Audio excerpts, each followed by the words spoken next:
There are two other things that could occur that I want to get through this morning. One is when they come to you with an issue.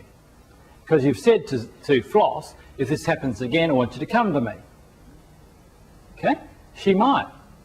But other staff might come to you for various issues, particularly regarding the job role. They might say, hey, listen, you know, I don't think this is fair that so-and-so's doing, that Pearl Floss is doing my work and encroaching in on my territory. I mean, people come to you with issues. So that's the one, like they come to you. Does that make sense? So the first exercise we did was you going to them because you've seen all of those big red tick issues. The second one is if they come to you, what do you do? How do you handle it? Now the principles are fairly similar. It's not unlike the first one, but essentially the critical point is you have to keep calm, because most managers lose it at that point and they go into what is called panic mode and say, gosh, what do I do now? And their head races and they can't think straight. Most managers I talk to go, oh my goodness, you know, the staff member comes to me, I can't think on my feet quick enough, is what they say to me.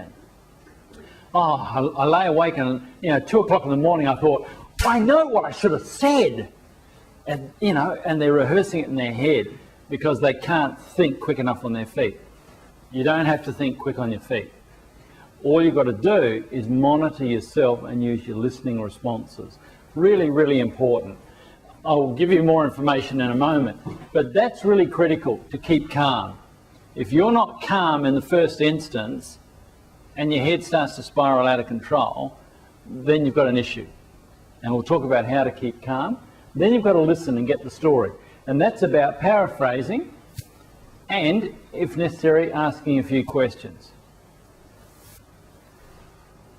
To find a solution, you agree on an action plan, and then you review it. You must review it. Remember, in your job, there are no one-off conversations.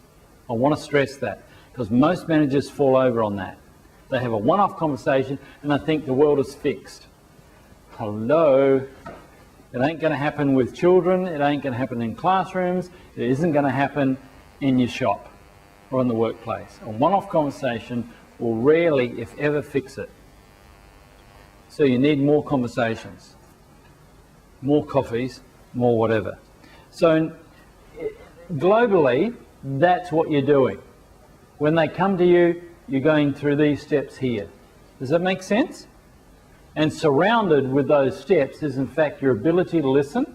That's critical. You don't get the listening right. See, most good managers that I know have two skills that they do really well. They know how to do that, and they know how to ask questions down here. Most managers that I know that are really effective have got those two skills. Sure, you need some job knowledge. That helps. But the emotional intelligence is really critical here, and part of that is listening. It's the ability to just listen. And it seems so easy and so straightforward, but rarely do people do it. Not in the way, because typically if you had someone who was like Floss here earlier on, you typically would get defensive and go, well, that's not true, and it'd be bargy. Two heads knocking together.